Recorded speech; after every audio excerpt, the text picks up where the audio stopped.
Good morning और जय हिंद दोस्तों। आइए आज हम करंट अफेयर में बजट का पोस्टमार्टम कर देते हैं, चीड़ फाड़ देते हैं, उस बजट क्या है निपटा देते हैं। तो सबसे पहले बजट की बात करें तो हमारे संविधान में बजट का उल्लेख नहीं है और बजट की जगह पे क्या लिखा गया है, अनुच्छेद 112 में लिखा गया है वार्षिक वित्तीय विवरण। मतलब एक साल का लेखा जोखा, जितना भी खर्चा पानी भइल बा वह चीज का हो बजट हो। वार्षिक वित्तीय विवरण को क्या कहा जाता है, बजट। बजट की बात करें तो ये फ्रेंच भाषा का शब्द है जिसका मतलब, जो फ्रेंच भाषा में से बुल्गा कहा जाता था, जिसका अर्थ होता है भैया चमड़े का थैला।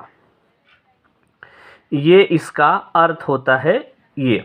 लेकिन धीरे धीरे ये कहाँ पहुँच गया, तो याद रखिएगा फ्रेंच भाषा से फ्रांसीस भाषा में से क्या कहते हैं भाई साहब, फ्रांसीस भाषा में से बोउगेट कहते हैं। और बोउगेट से ये कहाँ ट्रांसफ़र हो गया, अंग्रेजी में।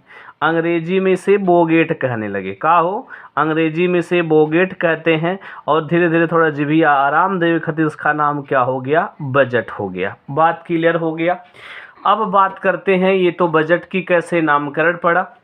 अगर आपसे पूछ लिया जाए पहला बजट, भारत का पहला बजट कब पेश किया गया, तो ये भारत का पहला बजट 7 अप्रैल 1860 को पेश किया गया था।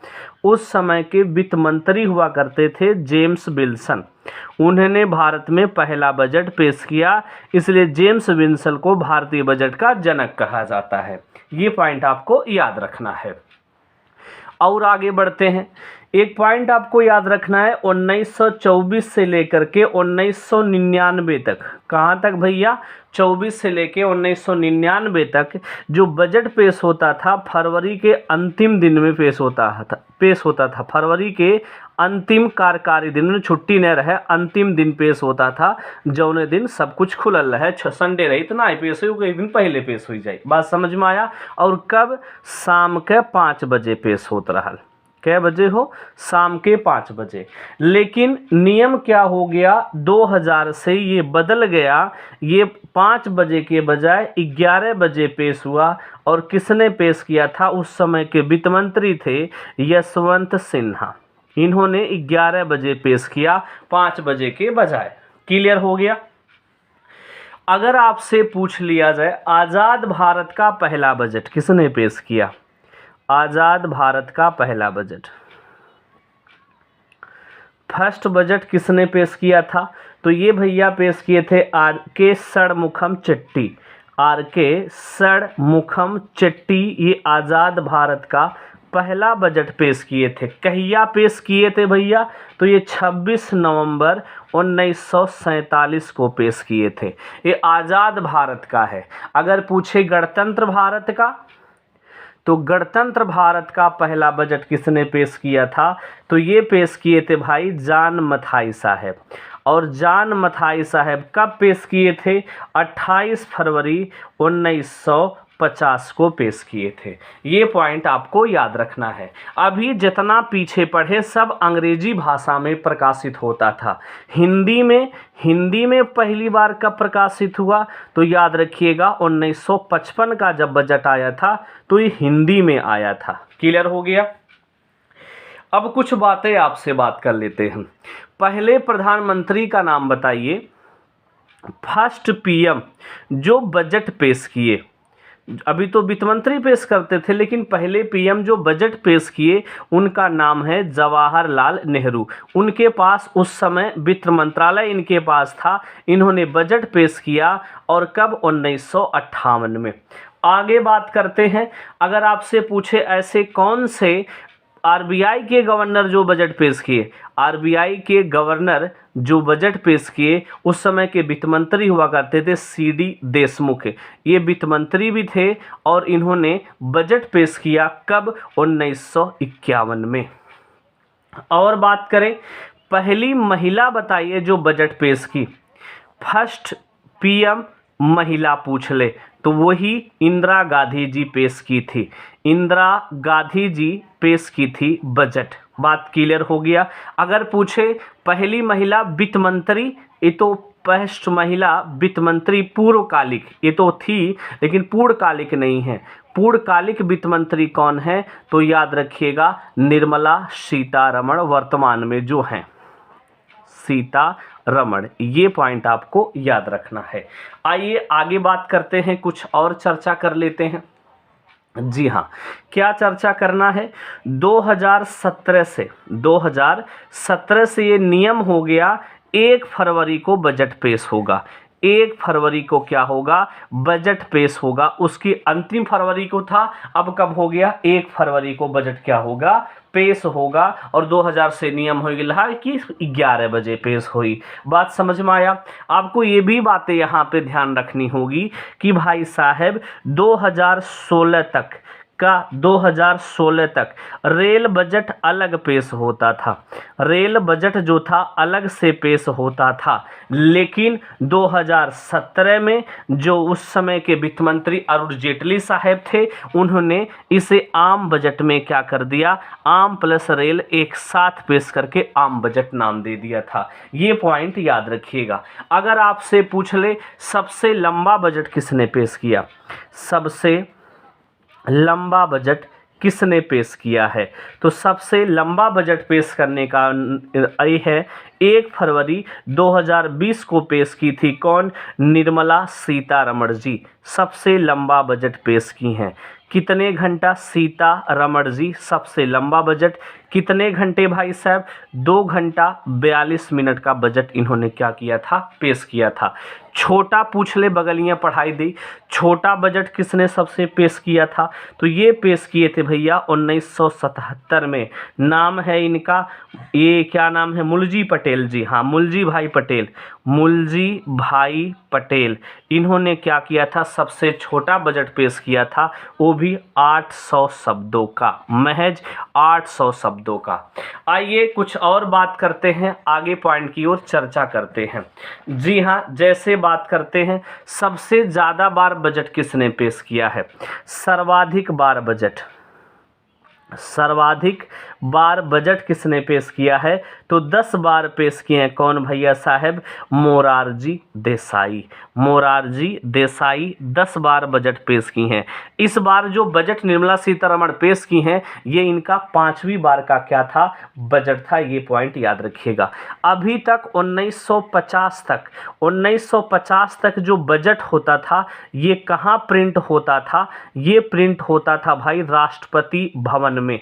लेकिन एक बार लीक हो जाने के कारण इस बजट को अब पेश कहाँ प्रिंटिंग किया जाता है? तो मिंटो रोड न्यू दिल्ली में। अब कहाँ प्रिंट किया जाता है? तो याद रखिएगा Minto road Delhi, new Delhi में अब इसे प्रिंट किया जाता है। ये भी आपको याद रखना है। आइए अब हम बात करते हैं 2023 के बजट की चर्चा। जी हाँ, आइए निपटा लेते हैं, कुछ बात करते हैं। तो वर्तमान में वित्त मंत्री कौन है हमारी? वित्त मंत्री कौन है? निर्मला सीतारमण। ये क्या है? हमारी वित्त मंत्री हैं, रमण। क्लियर है? अगर पूछे वित्त राज्य मंत्री कौन है भाई? वित्त राज्य मंत्री हैं पंकज चौधरी। और एक नाम और भी है, दूसरे लोग हैं भागवत कराड़। ये ये हैं वित्त राज्य मंत्री हैं। अगर आपसे पूछे मुख्य आर्थिक सलाहकार कौन है? मुख्य आर्थिक सलाहकार कौन है? तो ये भैया हैं वी अनंत नागेश्वरन।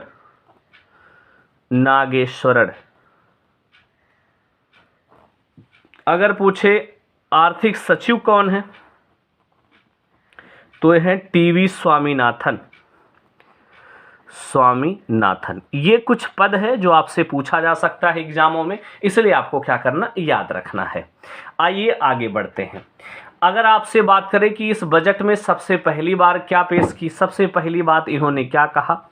तो इन्होंने एक बात बताई सप्तऋषि की।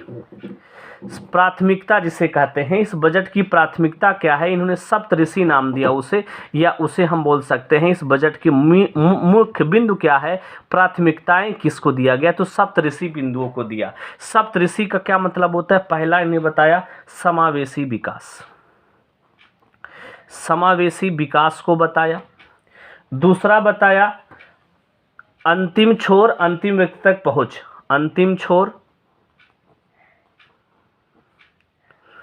और अंतिम व्यक्ति तक पहुंच, कुछ भी नियम कानून बने वो अंतिम छोर माने अंतिम व्यक्ति तक क्या हो, पहुंच जाए, ये दूसरा पॉइंट बताया। तीसरा इन्होंने क्या बताया, बुनियादी ढांचा एवं निवेश,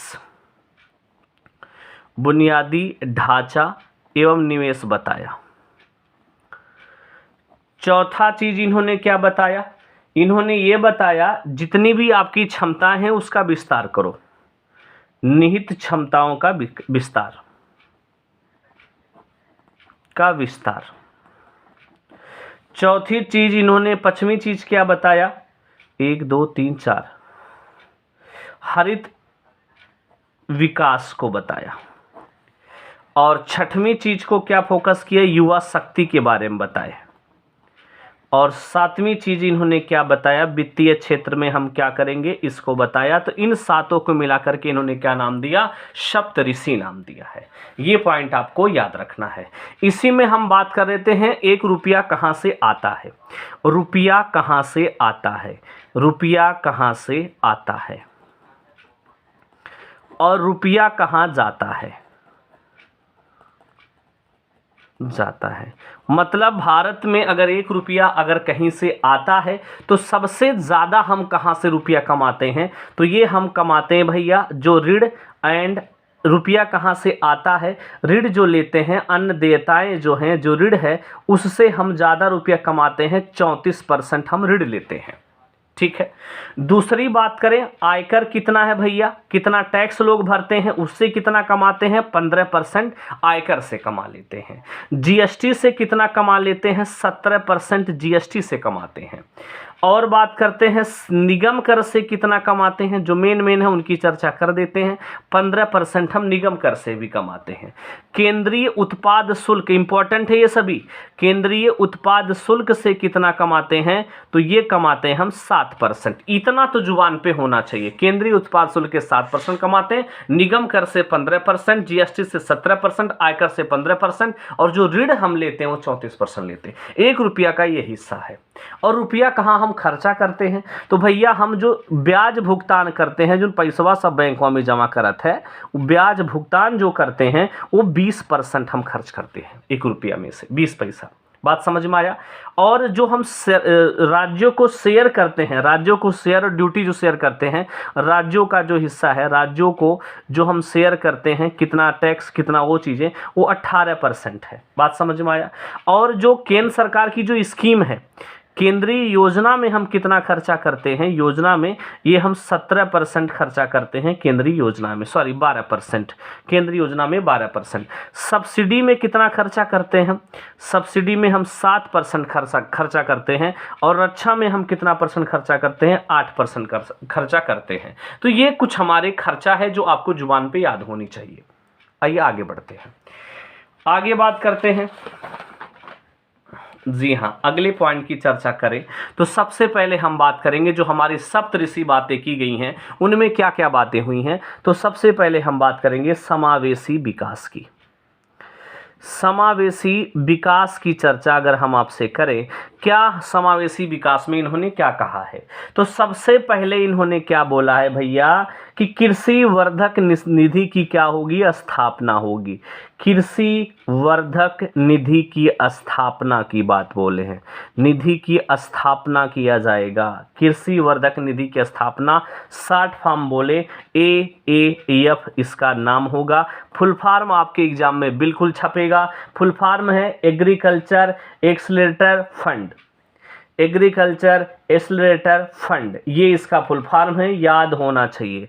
इससे क्या होगा भाई साहब, ग्रामीण युवा जो हैं, ग्रामीण जो युवा हैं, युवा को कृषि स्टार्टअप देना, कृषि स्टार्टअप के लिए क्या करना, प्रोत्साहन करना, ग्रामीण युवा को कृषि स्टार्टअप के लिए प्रोत्साहन करना, ये है कृषि वर्धक निधि की स्थापना। बात क्लियर हो गया। और इन्होंने दूसरी बात क्या बताई है कि कपास जो फसल है, कपास फसल के उत्पादन को बढ़ाना, कपास फसल की उत्पादकता को बढ़ाना, ये दूसरी बात इन्होंने बताया है। और इसके लिए इन्होंने क्या मॉडल अपनाया, PPP मॉडल अपनाया है, पब्लिक प्राइवेट पार्टनरशिप मॉडल इन्होंने क्या किया है, अपनाया है। तीसरी बात इन्होंने क्या बताया है, इन्होंने कहा है कि आत्मनिर्भर बागवानी, आत्मनिर्भर बागवानी, एक मिनट सॉरी, बागवानी स्वच्छ पौध कार्यक्रम, मतलब कहने का हार्टिकल्चर, बागवानी, खेती बाड़ी, झीन झीन वाला कोयलार करके बागवानी वाला स्थापना की बात बोला है। इसके लिए इन्होंने 2200 करोड़ रुपए खर्चा किया। ये डेटा जरूरी है, 2200 करोड़ रुपए पूछ लिया जाएगा। आत्मनिर्भर बागवानी स्वच्छ पौध कार्यक्रम में कितना करोड़ रुपए इस बजट में पेश किया गया, तो 2200 करोड़ रुपए देने की बात किया गया है। और कहा गया किसानों को हम ऋण देंगे, कितना, 20 लाख करोड़ का ऋण देंगे। किसके लिए ऋण दिया जाएगा, ऋण क्या करने के लिए, पशुपालन के लिए, अच्छा खासा पशु पालिए, मत्स्य पालन के लिए, और किसके लिए, डेयरी के लिए। ये आपको याद रखना है। और क्या बोले हैं भाई साहब, और एक और बात हुई है, श्री अन्न को बढ़ावा, श्री अन्न को बढ़ावा। अब कहेंगे ये श्री अन्न क्या है, श्री अन्न क्या है, श्री अन्न को क्या होगा, बढ़ावा। अन्न माने मेलेट जो होते हैं, और इसमें श्री अन्न में इन्होंने किसका किसका नाम लिया है, तो श्री अन्न में कहा है भैया ज्वार, रागी, बाजरा, रामदाना। और बात करते हैं श्री अन्न में रामदाना के बाद, हाँ, कगनी, कुटकी, और कोदो, चीना, सामा और कुट्टू। इतने जो अन्न है उनको क्या कहोगे भैया, आगे श्री ज्वार, श्री रागी, श्री बाजरा, नाम आगे से ही लगाना पड़ेगा। ये श्री अन्न को बढ़ावा करने के लिए योजना बनाई गई है। और बात कर लेते हैं, भारत जो है श्री अन्न के उत्पादन में प्रथम स्थान है, इसके उत्पादक में भारत क्या है, प्रथम स्थान है, ऐसा उन्होंने कहा है। और इसके निर्यात में कौन सा स्थान है, सेकंड स्थान है। ये पॉइंट आपको याद रखना है।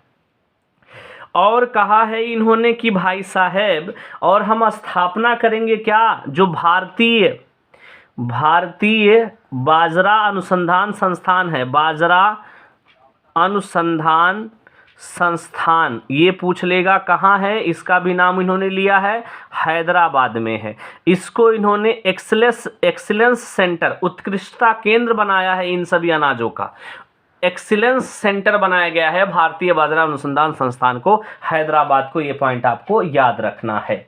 बात क्लियर हो गया। और इन्होंने कहा कृषि में कितना रुपया इन्होंने खर्चा किया है, कृषि में कितना निवेश किया है, 20 लाख करोड़ रुपया। ये तो बोल दिए, ये तो निवेश किया ही है। बात समझ में आया। और एक योजना इन्होंने बनाया जो पहले आई थी, पीएम मत्स्य संपदा योजना, पीएम मत्स्य संपदा योजना। ये पहले ही बजट में, इसके पहले वाले बजट में ये आ चुकी थी, पीएम मत्स्य संपदा योजना। इसके तहत इन्होंने कहा स्पेशल हम 6 करोड़ रुपए देंगे, जिसके तहत मछलियों के पालन में क्या हो, बढ़ावा हो। बात क्लियर हो गया। और बातें इन्होंने क्या बताई है, और इन्होंने बातें बताई है, दिमाग में एक बात पहले आ गई। इन्होंने एक बात बताई है कि जो फ्री राशन मिल रहा था कोविड के दौरान, अब ये 1 साल के लिए फिर शुरू हो गया। कब से, 1 जनवरी 2023 से फ्री राशन मिलना शुरू हो गया है। और इन्होंने क्या बताया भाई, क्या बताया कि 157 नए नर्सिंग होम कॉलेज की क्या होगी, स्थापना किया जाएगा। जो कॉलेज को, जो आपके कॉलेज हैं, उसी कॉलेज में नर्सिंग कॉलेज बनाए जाएंगे, 157 नए। ठीक, बात समझ में आया। और इन्होंने क्या बताया भाई साहब, इन्होंने ये भी बात बताई कि जो एनीमिया है, sickle cell anaemia, sickle cell anaemia जो है इसको हम जड़ से ख़त्म कर देंगे, हम मुक्त हो जाएंगे, उन्मूलन कर देंगे। कब? 2047 तक उन्मूलन हो जाएगा, माने इसे जड़ से ख़त्म कर दिया जाएगा। कब? 2047 तक। ये पॉइंट आपको याद रखना है। और क्या बताया इन्होंने? और इन्होंने बताया कि अध्यापकों के प्रशिक्षण के लिए, अध्यापकों को प्रशिक्षण, जो अब टीचर है उनका प्रशिक्षण होगा, अध्यापकों को प्रशिक्षण के लिए डैट का स्थापना जो है उसको उत्कृष्ट बनाया जाएगा। किसको? जिला शिक्षा एंड प्रशिक्षण संस्थान, एंड प्रशिक्षण संस्थानों को क्या किया जाएगा? उत्कृष्ट बनाया जाएगा। जो डैट है उन्हें उत्कृष्ट बनाया जाएगा, ऐसा इन्होंने कहा है। और कहा है कि हर एक जो पंचायत, राज्यों का ड्यूटी है कि जो पंचायत है वार्ड में, उसमें क्या स्थापित किया जाए? डिजिटल पुस्तकालय, राष्ट्रीय डिजिटल पुस्तकालय की स्थापना, डिजिटल पुस्तकालय की स्थापना, जिससे किसी को किताब की कमी ना हो, कुछ भी किताब जाके वो पढ़ ले। डिजिटल पुस्तकालय की क्या होगी? स्थापना होगी। ये पॉइंट आपको याद रखना है। और दूसरी इनकी सप्तऋषि क्या है, उनकी बात कर लेते हैं। तो दूसरी सप्तऋषि है अंतिम छोर, अंतिम छोर एंड अंतिम व्यक्ति तक पहुंच। आइए इसकी भी चर्चा कर लेते हैं। तो इन्होंने क्या कहा कि आकांक्षी जिला बनाएंगे, आकांक्षी जिला एंड ब्लॉक कार्यक्रम की शुरुआत किया। आकांक्षी जिला एंड ब्लॉक कार्यक्रम की शुरुआत किया। कितने ब्लॉकों में? 500 ब्लॉकों में इसकी शुरुआत की जाएगी। बात क्लियर हो गया। और बात कर लेते हैं, इन्होंने क्या स्थापित करने की बात बोला है?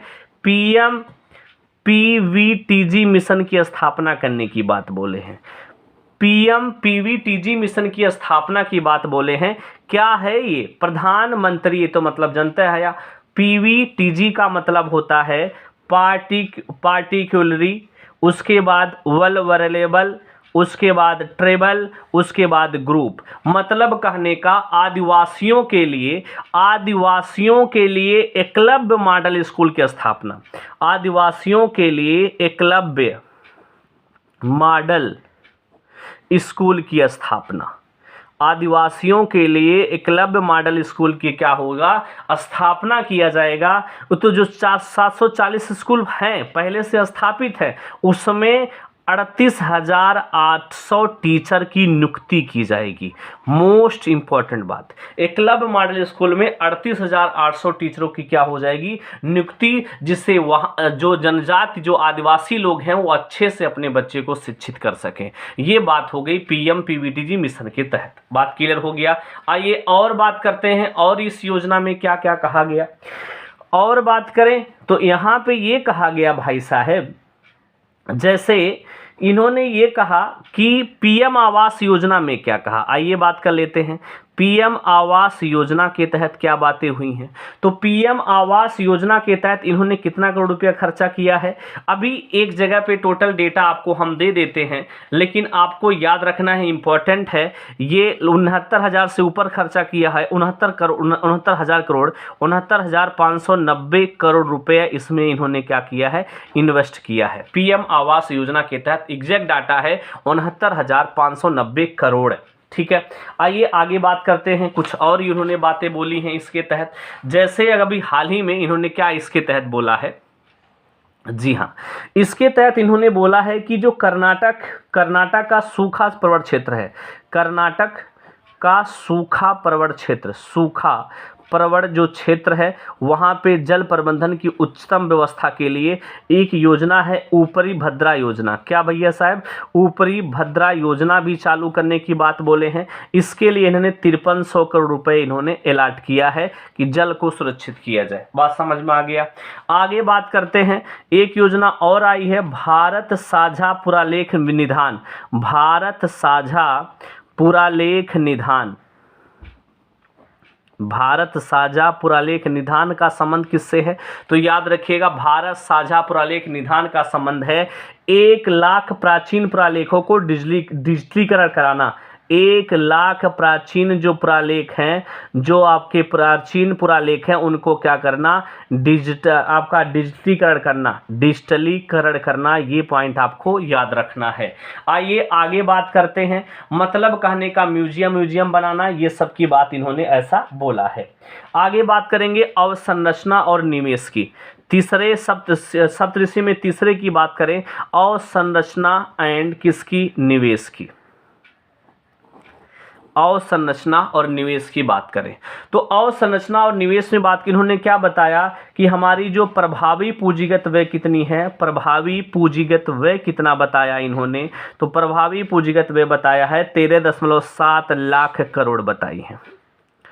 और इन्होंने क्या बताया कि जो ये जीडीपी का कितना परसेंट है, 4.5% है, किसका, जीडीपी का, ग्रॉस डोमेस्टिक प्रोडक्ट। ये पॉइंट आपको याद रखना है। और अवसंरचना में इन्होंने क्या बताया कि हम रेलवे को कितना दे रहे हैं, रेलवे को 2.40 लाख करोड़ रुपया इन्होंने दिया कि रेलवे में नए नए रेलवे ट्रैक बनेंगे, जिससे बंदरगाहों से और भी सामान ले आना आसान हो जाएगा। बात क्लियर हो गया। और बात करते हैं, इन्होंने क्या बताया है, यूआईडीएफ के तहत इन्होंने कितना रुपया खर्चा किया है। यूआईडीएफ में इन्होंने 10,000 करोड़ सालाना खर्चा करने की बात बोले हैं। 10,000। यूआईडीएफ का मतलब क्या होता है, अर्बन इंफ्रास्ट्रक्चर डेवलपमेंट फंड दिया है, माने शहरी विकास करना, 10,000 करोड़ रुपया पर वर्ष खर्चा करने की बात इन्होंने कहा है। अगला बात करेंगे, अगले संरचना की तरफ, सप्तऋषि की तरफ, हरित विकास। हरित विकास क्या है भाई साहब, हरित विकास मोस्ट इंपॉर्टेंट।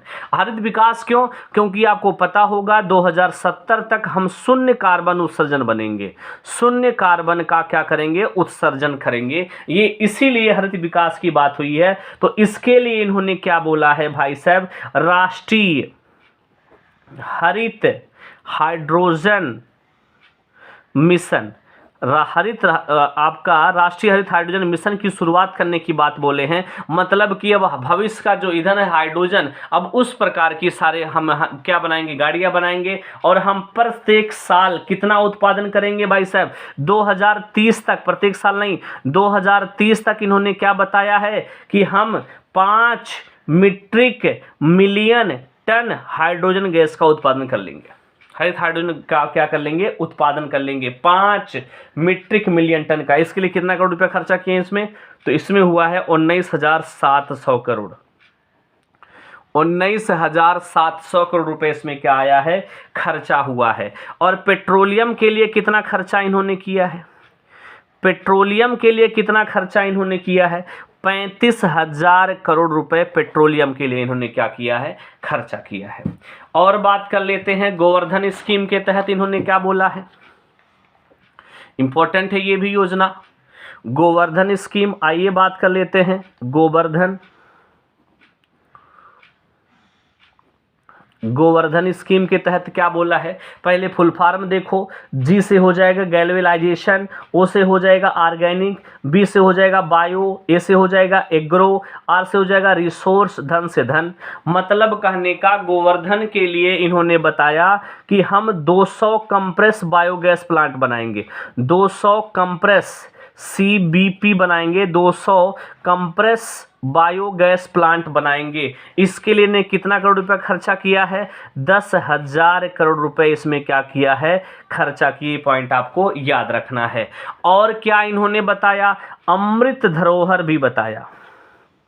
अमृत धरोहर किससे संबंध है कि हम आर्द्र भूमि का क्या करेंगे, संरक्षण करेंगे, आर्द्र भूमि का क्या करेंगे, संरक्षण करेंगे। ये भी इन्होंने इसमें बताया है। एक योजना और बताया है, क्या इन्होंने, पीएम प्रणाम योजना। पीएम प्रणाम योजना क्या है, ये धरती को प्रदूषण से कम करना, धरती को प्रदूषण मुक्त करना या धरती से प्रदूषण कम करना, ये है आपका पीएम प्रणाम योजना। पूछ लिया जाएगा सीधे।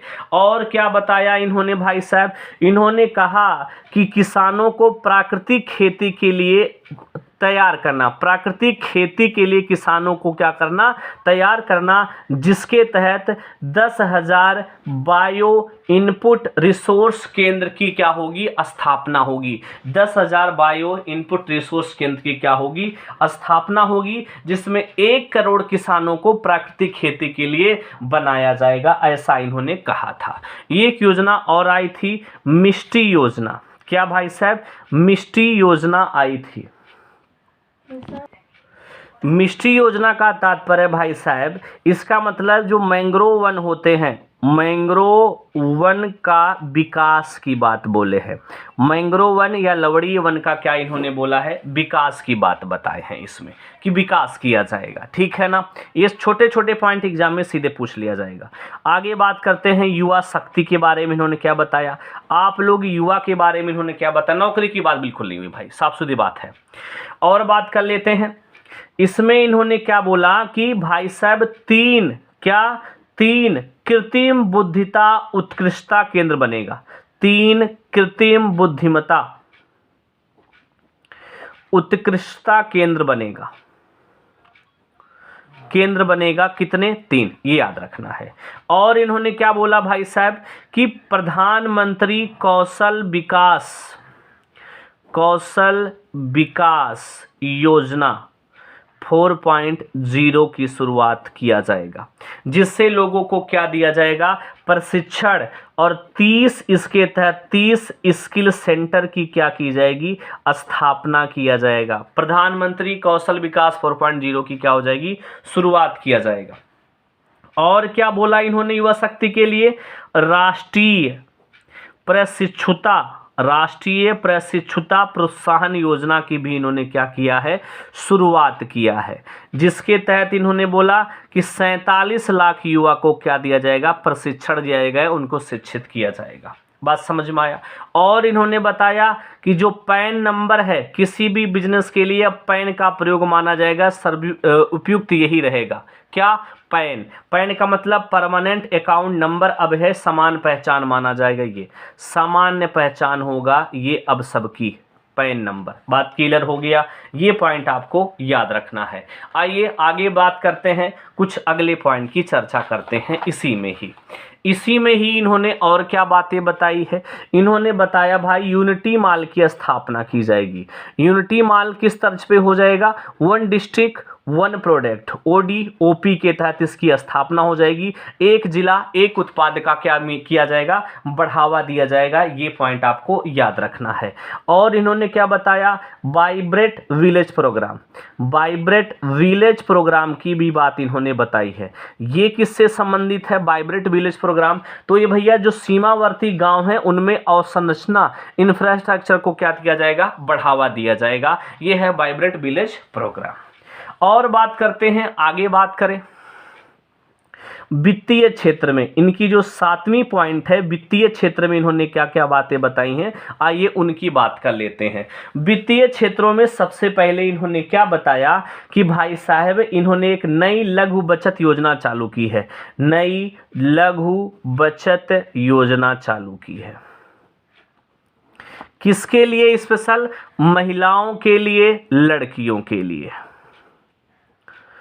क्या है ये, इसमें दर जमा किया जाएगा, दर मिलेगा 7.5%, और इसमें 2 लाख रुपए तक आप जमा कर सकते हैं। 2 साल तक लागू रहेगा, 2025 तक, 2 साल तक आप जमा करेंगे और 2025 तक रहेगा। 7.5% आपको क्या मिलेगा, दर मिलेगा, सिर्फ महिला और लड़कियों के लिए। बात समझ में आ गया।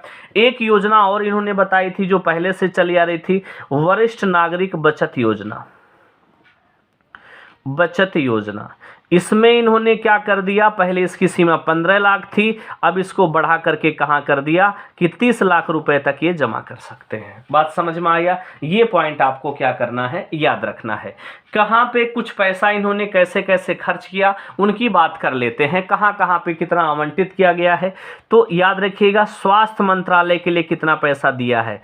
स्वास्थ्य मंत्रालय के लिए इन्होंने कितना पैसा, 5.94 लाख करोड़ दिया है। डाटा सीधे याद रखना, रखना, एग्जाम में पूछा जा सकता है। स्वास्थ्य मंत्रालय के बाद सड़क परिवहन को कितना रुपया दिया है? सड़क परिवहन को 2.7 लाख करोड़ रुपए इन्होंने खर्चा किया है। रेलवे मंत्रालय को पीछे बढ़ा चुके हैं, 2.41 लाख करोड़ रुपए इन्होंने रेलवे मंत्रालय को दिया है। खाद्य मंत्रालय को कितना दिया है? तो 2.06 लाख करोड़ रुपए खाद्य मंत्रालय को दिया गया है। गृह मंत्रालय के पास कितना पैसा आया है? 1.96 लाख करोड़ रुपए आया है। उर्वरक एवं खाद्य मंत्रालय है, उसके पास 1.78 लाख करोड़ रुपए इनके पास आया है। ये पॉइंट आपको याद रखना है। कुछ और स्कीमों के तहत इन्होंने रुपया दिया है, उस रुपए स्कीम को भी आपको याद रखना है। कौन कौन से स्कीम के तहत पैसा खर्च किया गया, आइए उनकी भी चर्चा आपको करवा देते हैं। तो इन्होंने कहा एकलव्य मॉडल स्कूल के लिए इन्होंने कितना खर्चा करने की बात बोले हैं, जो आदिवासियों के लिए है 5,943 करोड़ रुपए खर्चा करने की बात बोले हैं। आगे बात करते हैं फार्मास्यूटिकल इंडस्ट्री खोलने के लिए कितना दिया है। जो फार्मास्यूटिकल इंडस्ट्री होती है दवा बनाने के लिए 1250 करोड़ रुपए इन्होंने खर्चा करने की बात बोले हैं। और सबसे इम्पोर्टेंट जल जीवन मिशन के लिए कितना करोड़ रुपए दिए हैं, एग्जाम में सीधे पूछे जाने वाला क्वेश्चन है। 70,000 करोड़ रुपए इन्होंने खर्चा करने की बात बोले हैं। पीएम आवास योजना के तहत आपको हमने बता दिया है, इसे आप कमेंट बॉक्स में करके हमें जवाब दे दीजिएगा। एक है fame scheme, FAME fame scheme के तहत कितना करोड़ रुपए दिए हैं? 5,172 करोड़ रुपए इन्होंने फेम स्कीम में खर्चा किया है। नॉर्थ ईस्ट को लिए मतलब जो आपका उत्तरी पूर्वी जो राज्य है उनके इंफ्रास्ट्रक्चर के लिए कितना खर्चा करने की बात बोले हैं? 2,491 करोड़ रुपए खर्चा करने की बात बोले हैं। ये कुछ मेजर हैं जो आपको दिमाग में रखना होगा। बात क्लियर हो गया। आइए आगे बढ़ते हैं। इन्होंने ये बताया कि जो भारत की जो विकास दर है, भारत की जो GDP होने वाली है अभी 2022 और 23 की जो GDP दर होने वाली है ये 7% होने वाली है। लेकिन जो आपकी 2023 और 24 में जो होगी भारत की GDP दर ये 6.5% होगी। ये इन्होंने ऐसा अनुमान लगाया है, ये पॉइंट याद रखना है। और इन्होंने क्या बताया है? प्रति व्यक्ति आय कितना बताया भाई साहब? इन्होंने बताया कि 1.97 लाख रुपए 1.97 लाख रुपया एक आदमी एक साल में कमाता है। ये पॉइंट भारत की दर से इन्होंने बताया है। और भारत की अर्थव्यवस्था विश्व में किस नंबर की अर्थव्यवस्था हो चुकी है? 5वें नंबर की अर्थव्यवस्था हो चुकी है। पहले ये 6वें नंबर पे थी, किससे पीछे छोड़ दिया? तो ब्रिटेन को पीछे छोड़ के आगे बढ़ चुके हैं। बात समझ में आ गया। और बात करते हैं इनके बारे में, राजकोषीय प्रबंधन के बारे में। किसके बारे में भाई साहब? राजकोषीय प्रबंधन की चर्चा कर लेते हैं, कैसे कैसे राजकोषीय प्रबंधन हुआ है। इन्होंने कहा है कि जो राज्य होंगे 50 वर्ष तक ब्याज ऋण मुक्त होगा। राज्यों को 50 वर्ष का जो ब्याज होगा वो क्या होगा? मुक्त ऋण होगा, मानो उस पर ब्याज नहीं लगेगा 50 वर्षों तक। ठीक है, ये पॉइंट आपको याद रखना है। और इन्होंने क्या बोला है? जो राज्य का राजकोषीय घाटा कितना होना चाहिए? 3.5%। वो भी कितना? GDP का 3.5% राजकोषीय घाटा होना चाहिए GDP का, ऐसा इन्होंने बताया है। और इन्होंने एक बात और बता दिया कि अगर कोई अपनी आमदनी कितना कमाता है भैया, आमदनी अगर उसकी 7 लाख है, पहले 5 लाख थी, अगर उसकी आमदनी 7 लाख है, कितनी आमदनी अगर 7 लाख है तो उस पर नो टैक्स लगेगा, नो टैक्स देना पड़ेगा। ये पॉइंट इन्होंने बताया है आमदनी 7 लाख रुपए से। लेकिन जो सरकारी आदमी है उनको भी राहत दिया गया। इन्होंने उसकी टैक्स जो स्लैब है इन्होंने 6 स्लैब किया है सरकारी आदमी के लिए। आयकर प्रणाली क्या है, आइए चर्चा कर लेते हैं। आयकर प्रणाली कैसी है? तो आयकर प्रणाली कैसे है? 0 से 3 लाख अगर आप कमाते हो तो 0 रुपया आपको क्या लगेगा? दर कितना लगेगा? 0% लगेगा। लेकिन 3 से 6 लाख अगर आप कमाते हो तो टैक्स की दर 5% लगेगी।